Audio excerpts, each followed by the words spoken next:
I interviewed a student just in the last hour. His name is Travis. Boy, what a brave young man. He actually, in a school assembly, said, boys are boys and girls are girls, and there's no in between. And for expressing that reality and also his First Amendment right to say whatever the heck he wants to say, he was banned from walking at graduation. So graduation happened. He was not allowed to participate. A bunch of woke teachers made sure he didn't. Also, he had a job lined up to start to work for the Forest Service. And they fired him before he even started for saying something that's true, but also something he is constitutionally allowed to do. Boy, the one thing I wish I had asked, you talked about what you wish you'd asked Vivek on your interview. I didn't ask him, are you going to sue the pants off of this school? I wish I had. We should have him back to talk about that. But here is what he said. I was supposed to go fight wildland forest fires. I went in to finish up my final paperwork. I was supposed to start Sunday, and I was informed by my boss after I'd finished my paperwork that he was going to rescind his offer. In our protests, it wasn't violent at all. Nobody did anything violent. We were just there to let me walk.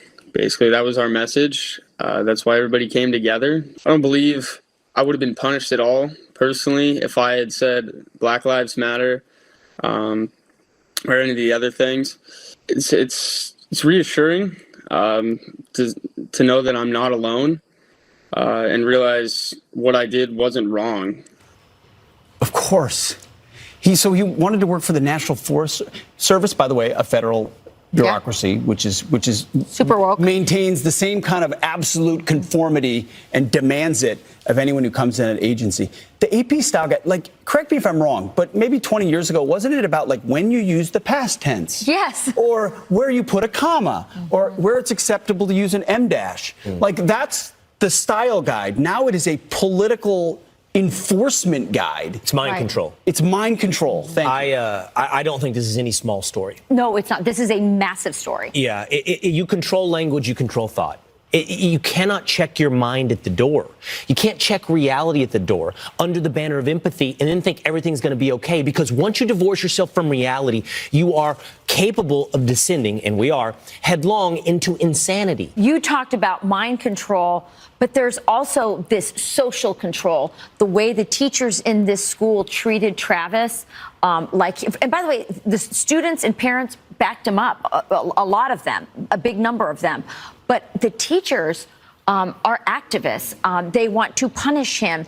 They imagine this kid going through school and not being able to walk at his college graduation for saying something that was true and that he is constitutionally allowed to do. And now he's not qualified to fight fires. And now he can't fight fires because he believes in this. He can't get a job. He's understanding at the tender age of 17 that his whole professional life can be affected by whether or not he's willing to repeat the lies. And that's what communism is about. They're forcing, if they can get you to say the lie is true, they can get you to do anything. It is not just mind control, it's social control. And this is the real threat in America right now. We're in a culture war, whether you like it or not.